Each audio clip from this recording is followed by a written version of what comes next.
EU leaders set out a united strategy for the Brexit negotiations. They say the rights of EU citizens must come before any talks on trade and warn Britain not to underestimate the challenges.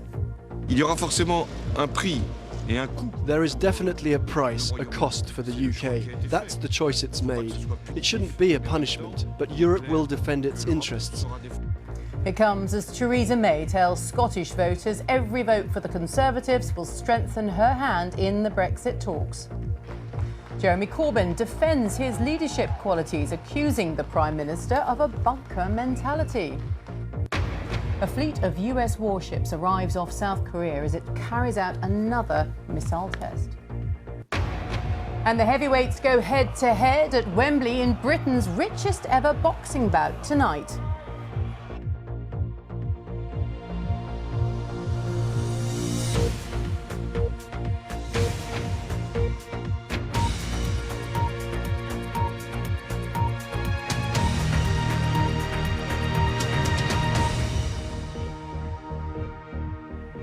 Hello, good evening.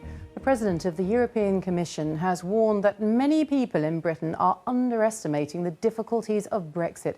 Jean-Claude Juncker was speaking after EU leaders meeting in Brussels unanimously agreed their negotiating position on Britain's departure from the Union. The French President, François Hollande, said Britain would have a price to pay and would inevitably be poorer outside the EU. From Brussels, Damien Grammaticus reports. Enter Europe's most powerful. Chancellors, prime ministers and presidents gathered in Brussels today. It took them just 4 minutes to sign off on their negotiating position. 27 countries united. Ready now, they say, to face the UK across the table with a single set of demands. No dissensions, no splits, just smiles, handshakes, even taking a few snaps for their own albums. Il y aura forcément un prix et un coût. There is definitely a price, a cost for the UK. That's the choice it's made. It shouldn't be a punishment, but Europe will defend its interests, and the UK will be in a worse position outside the EU than it is now. Hors de l'Europe qu'elle en a aujourd'hui dans l'Europe. This is what they want from the UK, a guarantee of citizens' rights, meaning the rights to live, work and study, now enjoyed by 4 million people, EU citizens in the UK, British citizens elsewhere in the EU. A financial settlement, meaning the UK must agree to pay all its portion of EU spending up to 2020. And solutions to avoid new border controls between North and South in Ireland. The leaders worry the UK is unprepared and unrealistic about the negotiations to come. What EU leaders are most worried about is what Angela Merkel has called illusions on the British side about what can be achieved in Brexit negotiations. This process today is about injecting a bit of realism into the debate, the EU's red lines. Only if their initial demands are satisfied will the EU leaders then move on to discuss a future trade deal with the UK. What illusions do you think some in the UK harbour? Sometimes I have the impression that some in Britain, I don't mean the government, do not understand the process we've set, a phased negotiation. This gives me the opportunity to say again, there is no conspiracy, no one is ganging up on Britain. And the EU side believe even agreeing the first item on their list, citizens' rights, won't be straightforward. Jean-Claude Juncker says the EU is ready to give guarantees, but he isn't so sure about the UK. We have already prepared a text which could be adopted immediately if our British friends would be ready to sign it like that. That will probably not happen. And that's just one stumbling block. Money could be another before any talk about trade deals will start. Damien, by the standards of the EU, very firm language we've been hearing today. Yes, certainly, and I think that's very deliberate. The EU side have moved to lay out a very clear, very clearly defined position. What was striking also was how united they were and how fast they moved to do that. It literally took the leaders minutes today. They had no disagreements amongst them. And it's clear too that they are still quite far away from the UK position on quite a number of issues. So there are those initial demands they've set out. There's also issues like the fact that they will not allow special access to the single market for any single sector in the UK. They will not move to trade talks until they are satisfied with what they have heard from the UK. So in all of those ways, strong signals. EU leaders also saying they don't think the outcome of the UK election will change what they are prepared to offer. But there is also, I think, worth noting in their negotiating guidelines some things that are positive too. They say they do want a close relationship, they do want to move to trade talks, provided their initial demands are met. Damien, thank you very much indeed. Well, as the EU was meeting then, the Prime Minister was in Scotland, her first visit since calling the general election. She used it to repeat her claim that every vote for the Conservatives would strengthen her hand in the Brexit negotiations, as Glenn Campbell now reports. A world away from the EU summit on Royal Deeside near Aberdeen. Theresa May and Scottish Conservative leader Ruth Davidson came here to address an invited audience of supporters as the Tories target SNP-held territory in the hope of weakening the nationalist campaign for another vote on Scottish independence. If the SNP win the election in Scotland, what right would you have to block a second referendum on independence once the terms of Brexit are clear? Right now, we should be working together, not pulling apart. And that's why I say every vote for me and my team in this election will be a vote for strengthening our hand in the Brexit negotiations. That will strengthen our hand to get the best possible deal. In nearby Bankery, 4 leaflets were posted, but no one answered the Prime Minister's knock. For years, the Tories have been toxic in Scotland, and like Labour and the Liberal Democrats, they still have only one MP, but they're confident they can make gains in Scotland at this election at the expense of the SNP. You can't trust the Tories. In Glasgow, the SNP First Minister knows it'll be hard to hold all 56 Scottish seats won by her party just 2 years ago, but opinion polls suggest the SNP is on course to return more MPs than all their rivals put together. This election does ensure that decisions about the future of our country are taken by the Scottish people and the Scottish Parliament, not by a right-wing Tory government at Westminster. The Liberal Democrats want to keep the UK in the European single market and keep Scotland in the UK. People in Scotland don't want another independence referendum. It would cause uncertainty and chaos at an already difficult time. Labour says the Conservatives have put the union between Scotland and England at risk. Theresa May has only given the SNP the excuse that they were looking for to have a second independence referendum because of her gamble with Brexit. But Theresa May's Tories think they're on the verge of a Scottish comeback. Glenn Campbell, BBC News, Aberdeenshire.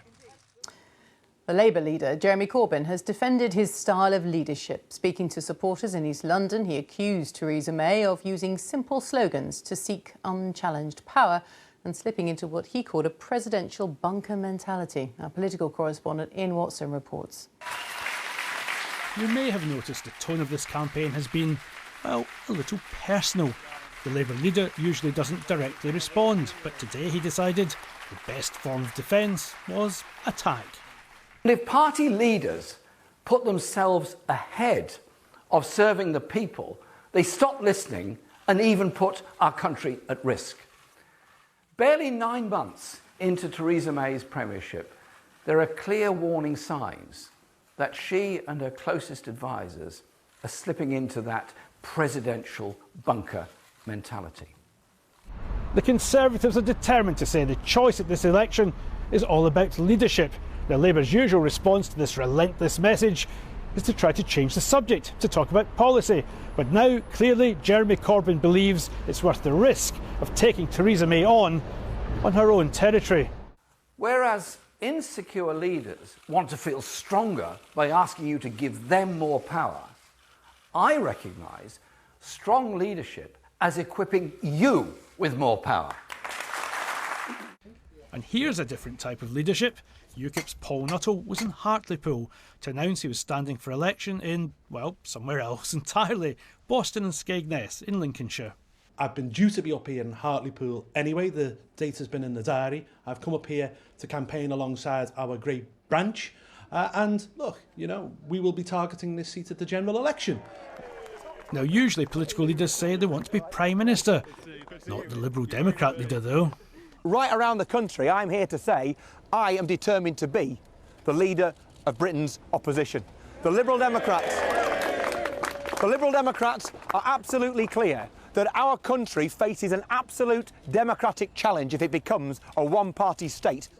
The Conservatives will want the issue of leadership to continue to dominate this election.